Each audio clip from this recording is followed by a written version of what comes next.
지존하신 이에게 내 소원을 갚으며 환난 날에 나를 부르라. 내가 너를 건지리니 내가 나를 영화롭게 하리로다. 아멘.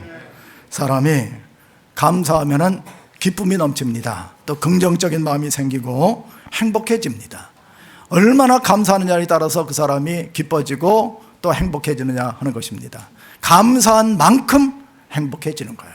아무리 조건이 좋아도 감사하지 못하는 사람들은 불행한 삶을 살 수밖에 없는 것입니다. 여러분, 지난주에 우리가 추수감사절을 보냈습니다만 일주일 동안 얼마나 감사하며 사셨습니까? 감사를 많이 하셨다면 저와 여러분 얼굴이 더 밝아졌을 것이고 행복해지게 되었을 것입니다. 많은 사람들은 감사는 어떤 감사할 조건이 되어져야만 감사한다고 생각을 합니다. 제가 오늘 아침에 두 사람 동시대를 살았던 두 분을 한번 예로 제시하도록 하겠습니다. 한 분은 손양한 목사님입니다. 여러분 보시면 알겠지만 한 분은 유명한 미국을 대표하는 소설가 어니스트 헤밍웨이입니다. 어니스트 헤밍웨이는 얼마나 유명한 분이냐면은 영국은 셰익스피어가 대표합니다만 미국을 대표하는 분은 어니스트 헤밍웨이예요. 그래서 이분은 하나님께서 천부적인 재능을 주셨는데 영어를 얼마나 잘 이렇게 구사를 하냐면은 마치 달걀을 이렇게 삶았을 때 딱딱해지는 것처럼 문체를 아주 임팩트 있게 딱 구성을 하는 거예요. 그래서 그 달걀을 삶을 때 하드 보일드 이렇게 그렇게 문체를 구사했던 유명한 분이에요. 이분이 노벨 문학상을 탔습니다. 무기여 잘 있거라 노인과 바다 이런 작품을 썼던 유명한 분입니다. 동시대로 살았어요. 손양한 목사님 1902년에 탄생하셨습니다. 헤밍웨이 1899년 3살 형이죠. 손양한 목사님 1950년 9월 28일 날 순교를 하셨고 어니스트 헤밍웨이 1961년 7월 2일 날 자기가 가지고 있었던 권총으로 관자놀이에 발사를 해서 자살로 인생을 마감하게 되었습니다. 그 유명한 분은 왜 자살로 인생을 마감하셨을까요? 그가 마지막에 한 말이 있어요. 나에게 있어서는 영감이 다 떨어지고 기력도 다 떨어지고 마치 전구가 필라멘트가 끊어진 전구와 같이 내 심령이 되어졌다. 이렇게 고백을 하고 권총으로 자살을 했습니다. 그럼 손양한 목사님은 이런 삶의 여정 속에서 굽이굽이 치는 인생의 여정 속에서 일제시대를 보냈고 6.25 때를 이렇게 관통하고 어둠의 시절을 보냈었습니다. 그의 아들 두 명이 있었는데 동인과 동신이라는 아들이 있었는데 이 동인과 동신이라는 아들이 학교에서 전도를 하다가 공산당한테 잡혀가지고 사형을 당하게 되었습니다. 그런데 이 동인과 동신이 죽은 곳에 가서 이 손양한 목사님이 10가지 감사를 드렸습니다. 첫째, 나 같은 죄인의 혈통에서 순교의 자식이 나오게 하셨으니 감사합니다. 두 번째, 허다한 성도들 중 이런 보배들은 내게 맡겨주신 주님 감사합니다. 세 번째, 3남 3년 중 가장 아름다운 두 아들을 장자와 차자를 순교의 제물로 바치게 해주심을 감사합니다.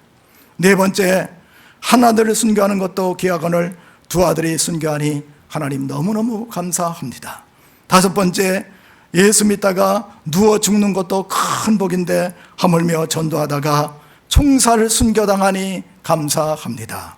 여섯 번째, 미국 유학 가려고 준비한 내 아들 미국보다 더 좋은 천국에 갔으니 내 마음이 안심되고 기쁩니다.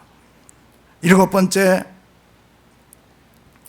총살시킨 원수를 안병선이라는 형제였는데 회개시켜 내 아들 삼고자 하는 사랑의 마음을 주시니 감사합니다. 여덟 번째, 두 아들의 순교로 무수한 천국의 아들들이 생겨날 것을 믿으니 하나님께 감사합니다. 아홉 번째, 역경 중에도 8가지 진리와 하나님 사랑을 찾는 기쁜 마음으로 여유 있는 믿음을 주신 예수 그리스도께 감사합니다. 열 번째, 이러한 과분한 축복 누리게 하신 것을 감사합니다. 그러면서 찬송을 불렀어요. 결혼식장에서 영광 영광일세, 내가 누릴 영광일세. 할렐루야. 여러분, 환경이 중요한 것이 아니라 우리 마음 상태가 중요하다는 것입니다.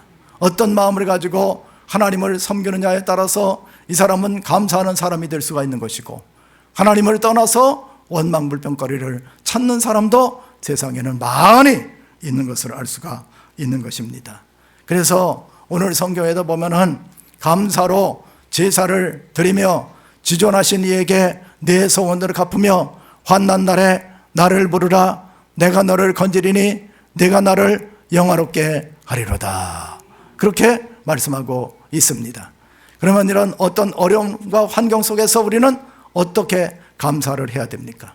성도는 감사하지 않는다면 성도라고 할 수가 없는 겁니다. 많은 사람들은 잘 되면 하나님 앞에 감사하다가 잘못되면 하나님을 원망하고 사람을 저주하고 이렇게 인생을 허비하는 많은 사람들이 있습니다. 그러나 우리 믿는 사람들은 이런 어려운 속에서도 하나님을 예배하고 감사할 수 있는 사람들이 되어야 될 것으로 믿습니다. 첫 번째는 감사하며 드리는 예배를 드려야 되는 거예요. 감사로 뭐를 드린다고 했어요? 제사를 제바흐라는 말은 이거는 예배를 얘기하는 겁니다. 구약 시대에는 5대 제사가 있었어요. 번제, 소제, 화목제, 속죄제, 속건제. 그런데 여기에 제사를 드릴 때마다 제물이 들어갔습니다. 양, 소, 염소, 비둘기 이런 것들이 죽어야지만 예배가 되었었어요. 그러나 신약시대에는 예수 그리스도께서 십자가에 달려 죽으시고 부활하심으로 해서 예수 그리스도의 피공로를 의지해서 우리는 제사를 지낼 수가 있는 겁니다. 그러므로 형제들아, 내가 하나님의 자비하심으로 권하노니 너희 몸을 하나님이 기뻐하시는 죽은 제사로 드리라. 1번, 2번 산제사로 드리라. 1번, 2번. 정정수 성도님 1번, 2번. 1번? 2번이에요, 2번. 왜냐하면 제물은 죽어야 되잖아요. 하나님이 기뻐하시는 거룩한 죽은 제사로, 구약에는 죽여서 드려라 한데 신약시대에는 예수님이 죽으셨기 때문에 우리가 죽을 이유가 하나도 없는 거예요. 그래서 우리는 하나님이 기뻐하시는 예배를 드리는데 하나님께서는 이와 같이 영과 진리로 예배할 때가 오나니 이때라 아버지께서는 이렇게 예배하는 자들을 찾으시느니라. 하나님은 영이시니 예배하는 자가 영과 진리로 예배할지니라. 여러분, 우리나라는요 예배로 시작된 나라입니다. 우리 대한민국 하나님께서 하나님의 보호하사 우리나라 만세, 하나님이 이 나라의 민족을 지켜보호해 주셨는데 어떻게 지켜보호해 주셨느냐? 일제가 우리나라 일제 시대 때 기독교인이 20만 명이었습니다. 근데 사사건건 반정부하고 애국운동을 하는 건 기독교인들이었어요. 그래가지고 교회를 말살시켜야 되겠다. 그래가지고 1945년 8월 17일 날 교회 급습해서 목사들을 다 잡아서 죽이고 교회를 다 없애버리려는 그런 계획을 세웠습니다. 그런데 하나님께서 1945년 8월 14일 날 D-Day 3일 전에 히로시마와 나가사키에다가 원자탄을 투하해서 일본은 무조건 항복을 했어요. 그러면 우리나라를 구원시킨 것은 누구 때문에 됐느냐? 교회 때문에 된 겁니다. 그리고 대한민국은 리슨만 대통령이 국회에서 예배드리고 이시영 목사님이 기도하면서부터 대한민국이 시작된 거예요. 물론 그 전에 임시정부도 있었습니다만 임시정부는 국토가 없었기 때문에 정부라고 할 수 없고 주권도 없었지 않습니까? 그런데 국토도 있고 주권도 있는 이런 나라는 교회가 세운 겁니다. 그러니까 대한민국은 교회가 세운 나라예요. 복받은 나라입니다. 여러분, 우리나라 보면은 지금 1960년대 초반만 해도 GNP가 20달러였어요. 북한이 80달러였습니다. 북한이 더 잘 살았어요. 참고로 필리핀은 200달러였습니다. 필리핀이 1960년대만 해도 우리나라보다 10배를 더 잘 살았습니다. 그런데 대한민국은 뭐를 했냐면 예배를 드린 거예요. 한국은 예배 드리는 나라가 되었어요. 산간 벽지를 가든 어촌을 가든 어디를 가든지 간에 예배당이 있습니다. 그 교회마다 예배를 드렸기 때문에 하나님께서는 여호와를 자기의 하나님으로 삼은 나라 곧 하나님을 기업으로 선택된 백성은 복이 있도다. 그래서 하나님이 복을 주시기 시작한 거예요. 그래서 지금 우리나라가 GNP가 3만 달러가 지금 넘어가고 있지 않습니까? 북한보다 무려 경제 규모가 1200배가 더 잘 살아요. 근데 북한은 예배드려야지 될 산정한 교회를 무너뜨리고 거기에다가 김일성 동상을 세웠습니다. 그리고 동상이 많아지기 시작해가지고 지금은 전국적으로 4200개의 동상이 있는 거예요. 우리 한국교회는 새벽에 일어나면 새벽 예배를 드립니다. 북한은 어떻게 하느냐? 새벽 4시가 되면 일어나서 동네마다 있는 김일성 동상으로 몰려가요. 팟캐스트 들고 청소감 들고 그리고 거기를 닦습니다. 동상을. 그러면은 이 사람들은 영웅 징후를 받는 거예요. 한국은 좀 4시부터 좀 늦게 1시간이나 1시간 반 늦게 하나님 앞에 예배 드리는데 그 사람은 북한은 1시간 반을 땡겨서 그들은 예배를 드리는데 김일성 동상 앞에서 다 모여 예배 드렸는데 결과는 어떻게 됐느냐? 비교 불가가 돼버리고 만 거예요. 그러니까 여러분 예배가 얼마나 중요한 겁니까? 여러분들이 예배 드리는 것을 기뻐하시면 하나님께서 복을 주시게 되는 것입니다. 교회는 그의 몸입니다. 만물이 그 안에서 만물을 충만케 하시는 이의 충만이니라. 그래서 성도들이 예배를 드리면서 기쁨을 얻게 되는 것이에요. 여러분 욥 같은 경우는 어떻습니까? 욥이 얼마나 많은 고난을 당했어요. 하루아침에 재산이 없어졌죠. 자식들 10명이 다 죽었죠. 그리고 병이 들었죠. 그래도 옆에서 좀 위로해줘야 될 부인은 하나님을 저주하고 죽으라고 하고 떠나갔죠. 욥이 어떻게 했습니까? 그 상황에서 원망을 했다면 욥의 인생은 끝났을 거예요. 그런데 하나님 앞에 예배하기 시작했습니다. 주시니도 하나님이시오 거둬가신 이도 하나님이신 것을 저는 믿습니다. 하나님 영광 받으시옵소서. 그때부터 욥은 회복의 은혜가 있어지는 거예요. 예배는 그렇게 중요한 겁니다. 어떤 사람이 왜 잘못되느냐? 예배에 실패하기 때문에 잘못되는 거예요. 수가성 여인도 왜 실패했어요? 예배에 실패했기 때문에 낮 시간에 물동이를 쥐고 많은 사람들이 낮잠 자는 시간에 나왔다가 예수님을 우물가에서 만나게 된 겁니다. 오늘 아침에 저와 여러분이 예배를 통해서 하나님을 만나는 은혜가 있으시기를 바랍니다. 예수님 만나면 끝나는 거예요. 그래서 감사가 넘치지 않는다. 그러면 내가 예배가 실패했구나. 수가성 여인처럼 예배에 실패한 사람이 되었구나. 이렇게 생각하면 거의 틀림이 없는 거예요. 예배하는 사람들은 감사할 수밖에 없습니다. 원망하고 불평하고 낙심하고 좌절하고 또 인생을 비관한다 할 때에도 그럴 때 이걸 뒤로 하고 하나님 앞에 나가서 살아계신 하나님 나의 마음을 받아주시옵소서. 내 몸을 하나님이 기뻐하시는 거룩한 산제사로 드립니다 할 때 말할 수 없는 감사와 기쁨이 뱃속 깊숙한 곳에서부터 흘러넘치게 되는 것이에요. 그래서 예배를 통해서 우리는 하나님을 감사할 수 있는 통로를 마련할 수가 있는 것입니다. 그리고 두 번째는 감사하며 서원을 갚으라 이렇게 말씀하고 있어요. 감사하면서 서원을 갚는다. 여러분 보통 누구한테 서원을 합니까? 전능하신 하나님한테 서원하는 거예요. 지존하시다는 것은 하나님은 높이 계신 분입니다. 인간과는 차별화되어 있는 분이에요. 그분은 사람의 생사화복, 국가의 흥망성쇠를 주관하시는 분입니다. 그래서 그분 앞에 우리는 서원하는 거예요. 하나님 이렇게 살겠습니다. 믿음대로 살겠습니다. 그 전에 하나님 만나기 전에 사람은 어땠었어요? 하나님 만나기 전에 나의 모습은 내가 어디에서 와서 왜 살고 어디로 가는지 알 수가 없었어요.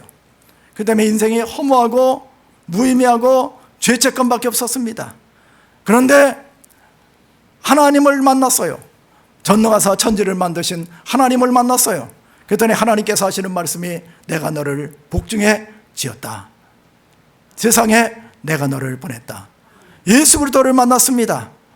예수 그리스도께서 내와 너의 죄와 저주를 짊어지고 십자가에서 몸짓고 피 흘리면서 너의 죄를 다 씌워주셨다. 성령님을 만났습니다. 내가 너를 고아와 같이 버려두지 아니고 세상 끝날까지 함께하리라. 그래서 우리는 삶의 의미를 발견했어요.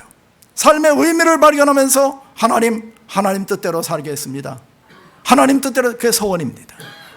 주님 뜻대로 살기로 했네. 주님 뜻대로 살기로 했네. 주님 뜻대로 살기로 했네. 뒤돌아서지 않겠네. 세상 등지고 십자가 보내.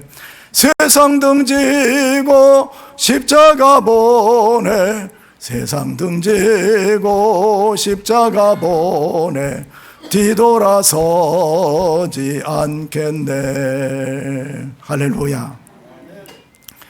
여러분, 하나님 만나면요, 하나님 그 지극히 높으신 분이 계시기 때문에 인생의 의미를 발견한 사람들은 내가 하나님 뜻대로 살겠습니다, 이렇게 고백하기 때문에, 그래서 목사도 되고 선교사도 되고 집사도 되고 권사도 되고 이런 것 아닙니까? 그렇잖아요. 저도 옛날에 청년 때 아침에 밑에서 주일학교 애들을 가르치고 또 성가대 연습하고 했는데, 그래 좀 늦어가지고 성가대석에 서지 못하고, 그리고 저런 2층에 올라가서 앉아있는데, 그날따라 외부에서 강사 목사님이 오셔가지고 하시는 말씀이, 그분이 헌신을 다짐하고 헌신자의 삶을 살라고 그러면서 하시는 말씀이, 여러분들 복음을 예수님께서 땅끝까지 이르러 복음의 증인이 되라고 말씀하셨는데, 여러분들 가운데 헌신자 있으면 나오세요. 일어나세요. 그런데 제가 보니까 두 사람이 일어나더라고요. 성가대석에서 지금 월남 베트남 선교사로 가 있는 이성중 선교사님하고 뒷자리에서 제가 일어났어요. 그리고 제가 그러면서 속으로 이렇게 결단을 했습니다. 하나님, 제가 아프리카 선교사로 가겠습니다. 근데 아프리카로 못 가고 동탄으로 왔습니다만, 제가 그래서 아프리카 선교, 그랬더니 옆에 있는 박태준이라는 나중에 대우 김우중 회장 밑에 비서실에 있었던 이 친구가 하는 얘기가, 형, 나는 아프리카 가서 신발짝 팔아먹으러 갈래. 근데 제가 눈물을 뚝뚝 흘리면서, 주님, 내가 여기 있사오니 나를 받아주시옵소서 하고 하니까 멋스게지고 숙연해져서 가만히 있더니 나중에 예배 끝난 다음에, 형 참 순수하네요, 그렇게 얘기를 하더라고요. 그래서 제가 아프리카는 가지 못했지만 그냥 아프리카에 준하는 목사가 됐습니다. 그러니까 여러분들이 하나님 앞에서 헌신하면 감사가 넘쳐요. 여러분, 헌신을 해야 감사가 넘치는 겁니다. 여러분, 어떤 사람이 자녀를 키우는데 자녀를 그냥 내 마음대로 굴려놓고 저녁에 만나고 심지어는 어디로 보내놓고, 그렇게 하면 자녀 키우는 기쁨도 없고 감사도 없습니다. 그런데 내가 나서 대소변 받아내고 또 교육을 시키고 또 그들을 케어하고 양육하고 이렇게 하면요, 자식을 볼 때마다 자랑스러워지고 기쁨이 있는 거예요. 우리가 하나님 보는 것도 그렇습니다. 하나님 원망하고 불평하고 이러면은 신앙생활이 자꾸만 병들기 시작하는 거예요. 많은 사람들이 과거 회귀 현상이 있습니다. 과거 회귀 현상은 어떤 것이냐면, 이스라엘 백성들이 430년 만에 애굽에서 종살이에서 노임받아가지고 광야를 지나가는데 이 사람들이 원망을 하기 시작했어요. 왜 원망을 합니까? 환경을 보니까 원망을 하는 거예요. 그래서 이들에게 먹을 것도 없죠. 그리고 또 만나와 메추라기밖에 없지. 그러니까 하나님, 우리가 다시 새 지도자를 뽑아서 애굽으로 돌아가겠습니다. 하나님 원망하고 하는 이유는 환경을 보면 원망하는 거예요. 그러나 하나님 바라보고 우리가 젖과 꿀이 흐르는 땅으로 들어가서 사명자가 되겠습니다, 주님을 위해 살겠습니다, 이러면요 넉넉히 이길 수가 있습니다. 그래서 저와 여러분이 감사가 자꾸만 사라지는 이유가 뭡니까? 이건 바로 하나님에 대해서 헌신하는 마음이 없기 때문에 그렇게 되는 겁니다. 하나님 앞에 내가 오늘 결단하겠습니다, 헌신하겠습니다 하면은요 마음에 기쁨도 있고 감사도 넘쳐나게 되는 그런 은혜가 있어지게 되는 것을 믿으시기 바랍니다. 그래서 그 다음에 우리가 감사해야 되겠죠. 그 다음에 환난 날에 기도하는 삶을 살라고 그랬어요. 환난 날에 나를 부르라. 내가 너를 건지리니 내가 나를 영화롭게 하리로다. 15절에서 말씀하고 있습니다. 여러분, 우리가 인생길을 살아가는 데는 너무나 얼마나 힘든지 모릅니다. 광야길입니다. 가시밭길입니다. 불뱀과 전갈이 도처에서 나를 공격해오고 있는 이런 상황 속에서 우리가 할 수 있는 건 뭡니까? 시편 37편 5절에 내 길을 여호와께 맡기라. 그를 의지하면 그가 이루시고 내 의를 빛같이 나타내시며 내 공의를 정오의 빛같이 하시리로다. 그래서 우리가 기도하면은 감사가 넘치게 됩니다. 깜깜하고 어둡다가도 기도하는 순간부터 감사가 넘치는 은혜의 생활을 할 수가 있게 되는 것입니다. 기도가 그만큼 중요해요. 그래서 내 길을 여호와께, 기도가 뭐냐? 하나님 앞에 내 인생을 맡기는 거예요. 그리고 의지하는 겁니다. 그러면은 하나님께서 도와주신다 하는 걸 믿는 거예요. 그런데 많은 사람들은 어떻습니까? 신명기 1장 31절에 보면은 광야에서도 너희가 당하였거니와 사람이 자기의 아들을 어떻게 해요? 안는 것 같이 너희 하나님 여호와께서 너희가 걸어온 길에서 너희를 안으사 이곳까지 이르게 하셨느니라. 하나님은 우리들을 안아서 광야길을 지나오게 만들었어요. 하나님이 나를 안아주시는 거예요. 그럼 주의 친절한 팔에 안기세. 기도는 뭡니까? 하나님 품에 안기는 거예요. 많은 사람들은요, 뻗팅기려고 노력을 합니다. 뻗팅기려고. 내가 좀 내 어떤 노하우를 가지고 열심을 다해서 한번 열심히 살아봐야지. 그렇게 생각합니다. 굉장히 힘듭니다. 우리 믿는 사람들은 그냥 기도는 맡기는, 너희 염려를 주께 맡겨버리는 거예요. 그래서 맡기면은 어떻게 되느냐? 시편 23편 1절에 보면 여호와는 나의 목자시니 내게 부족함이 없으리로다. 맡기는 은혜가 있으시기를 바랍니다. 신명기 베드로전서 5장 7절에 너희 염려를 주께 맡겨버리라. 주께서 책임져 주시느니라. 그럼 믿음 생활은요, 기도는 그냥 맡기는 훈련이에요. 어떤 사람들은 기도를 굉장히 잘하려고 하는 분들이 있어요. 아주 미사력을 써가면서 어떤 면에서 보면 하나님을 막 현혹시키듯이 막 그렇게 하려고 하는 분이 있는데, 기도는 그런 게 아닙니다. 기도는 그냥 솔직하게 말하는 거예요. 하나님, 저 피곤해요.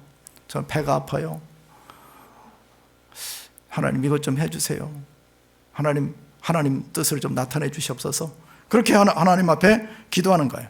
그래서 수고하고 무거운 짐진 자들아 다 내게로 오라. 내가 너희를 쉬게 하리라. 기도는 쉼터로 나가는 겁니다. 그냥 다 맡기면 되는 거예요. 그러면 맡겼으니까 어때요? 하나님이 아시겠지 하면서 감사가 넘치게 되는 겁니다.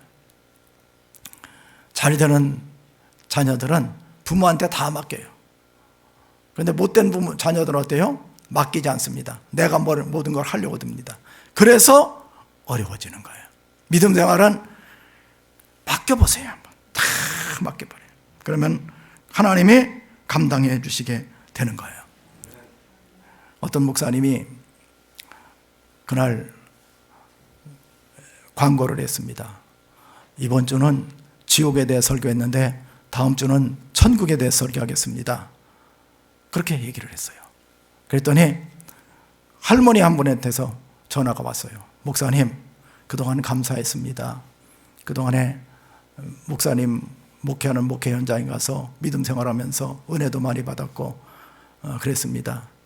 그런데 하나님께서 나를 이 세상에 보내주시고 예수 그리스도를 통해서 구원시켜 주시고 성령을 통해서 도와주시고 이끌어 주시고 했는데 참 너무너무 성도들을 만나면 감사하고 했었는데 다음 주는 못 나가겠네요. 그래서 왜요, 권사님? 그랬더니 이 권사님 하시는 말씀이 아무래도 내가 하나님한테 맡겼더니 하나님이 이번 주에 오래요. 그래서 이 권사님 기도하고 산 거예요. 아모스가 그랬잖아요. 앞날에 있어야 될 일을 하나님 선지자들한테는 보여주신다고. 그래가지고 그냥 천국 가셨대요. 할렐루야. 여러분, 기도라는 게 뭡니까? 다 맡기고 사는 거예요. 그런데 예수 믿으면서도 맡기지 않기 때문에 너무 힘들어. 무거운 짐을 나홀로 지고 견디다 못해 나둥그러지고 자빠지고 시험 들고. 여러분, 기도는요 어렵게 생각하면 안 되는 거예요. 맡겨요. 맡기면 하나님이 책임져 주시고 감사가 넘치는 은혜 생활을 할 수가 있는 것입니다. 맡기는 훈련하시기 바랍니다. 나 기도하는 건 몰라요. 어떤 분은 제가 이렇게 예배 때 나와서 막 통성으로 기도합시다 그러면 저를 따라서 똑같이 기도하는 분도 계시던데, 어떻게 상황이 그렇게 저하고 목사하고 똑같을 수가 있어요.